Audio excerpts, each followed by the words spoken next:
So in 2021, I'm changing things up just a little bit. I'm actually going to go back to reading physical books. This is something I've gotten away from as I've just gotten so used to listening to audiobooks, which I still enjoy. But what I find is that when I really want to dig into a book, I need to see the words. I need to be able to physically underline and circle things and put stars. It's just the way my mind works. And so I decided this year to go ahead and decide which books I was going to read before the year ever started so that I can hit the ground running with momentum right away. So these are the 12 books that I'm going to be reading this year. I want to show you each one of them and tell you why I'm reading them. And then I would love to hear from you in the comments what books you're reading this year and why. Let's go ahead and get started. This is the bullet journal method. Track the past, order the present, design the future. This is by Ryder Carroll. If you are a bullet journal person, let me know, because this is something that I'm very intrigued by. I'm not necessarily sold on the method. That's why I bought the book, because I want to read about it. The idea that you can have just a piece of paper. I already used the dotted journal. I went ahead and bought the James Clear Habit Tracker journal, which has a dotted, most of the pages are dotted, which will work with the bullet journal. And so, we'll see how this goes. The second book that I'm actually almost done with is called the GoGiver. I can't wait to talk to you about this. This is a business book, a little story about a powerful business idea. And it talks about the 5 laws for stratospheric success.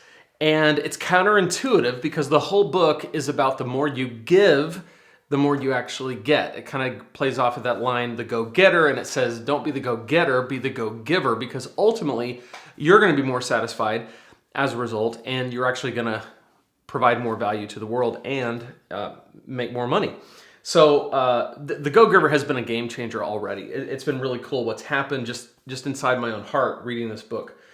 Okay, a classic, The 7 Habits of Highly Effective People. I've actually had this book for years, and I've never read the whole thing. I've read parts of it, but I haven't read the whole thing. I've heard about it for so long, and I feel like there's some books that stand the test of time in a way that I need to have this read. This needs to be part of what I read, what I've read. Speaking of which, this, How to Win Friends and Influence People by Dale Carnegie. This has been in print for 80 years, which is pretty cool. The only book you need to lead you to success, okay?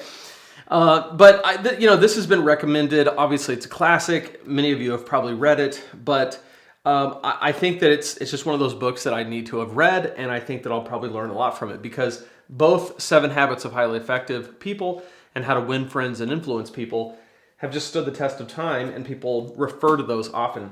The next book is called The Minimalist Home, a room-by-room guide to a decluttered, refocused life by Joshua Becker. This was highly recommended to me by some friends of ours that we just saw over the holidays, and it's just been revolutionary for them. We read The Life-Changing Magic of Tidying Up a few years ago. We did the KonMari method, but like anything else, clutter kind of comes back. And so I wanted to get a fresh perspective on decluttering my life and minimalizing my stuff in my life. So, The Minimalist Home. Next book is called The Big Leap. This is by Gay Hendricks. Conquer your hidden fear and take your life to the next level. I'm all about how to overcome whatever's going on inside of me that might be holding me back. I don't like to be held back. So this is a short book, and it was highly recommended to me, so I look forward to reading that. The next one is The Prosperous Coach. This book, increase your income and impact for you and your clients. In 2020, the biggest part of my business that took off the most was my one-on-one coaching. I hadn't done one-on-one coaching before. I opened up slots for one-on-one coaching, and I got a lot of clients, and it was awesome. And a lot of those I'm still coaching even now. And so the Prosperous Coach is, I need to know if I'm doing this right. So I wanted to read a book on coaching, and this one was highly recommended to me. All right, the 5 Gears. So this is put out by the people over at Giant, I'm pretty sure. And yeah, Giant Worldwide. How to be present and productive when there is never enough time. Okay, so in business, there are so many things that I need to do, so many things that I need to accomplish, but I also have 4 kids. I have a wife, I have a family, I have responsibilities, I have a life outside of the work that I do in this room for my business.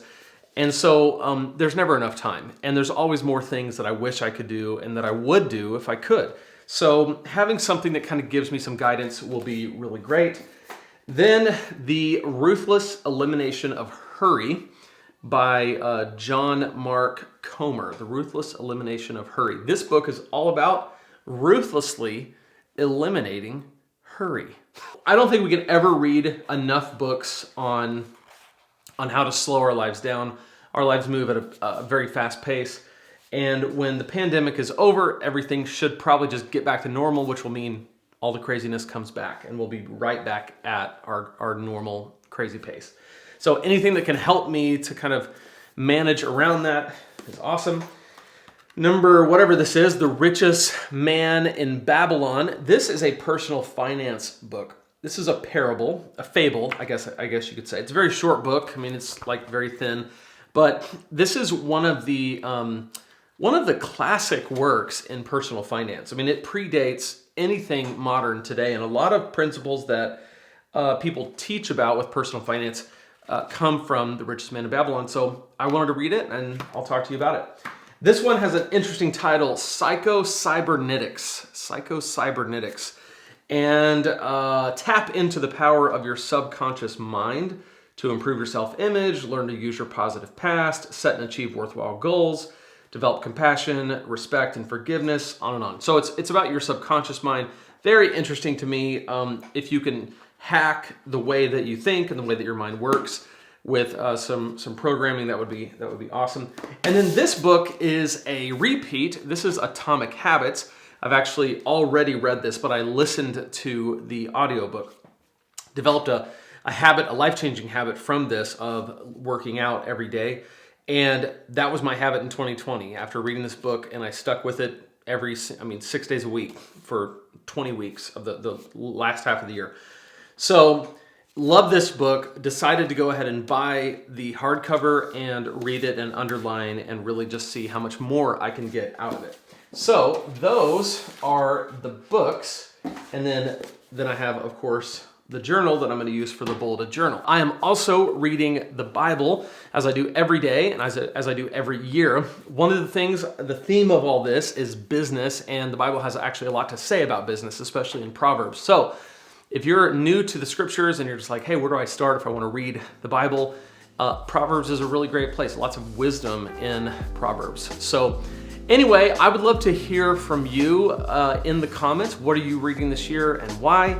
And then as I read these books, you better believe I'm going to be making some videos for you. I'm going to be telling you about them. If you want to check out any of these books, definitely go to the comments below. You can look at them yourself on Amazon. Be sure to subscribe to this channel if you haven't yet, and I'll see you in the next video.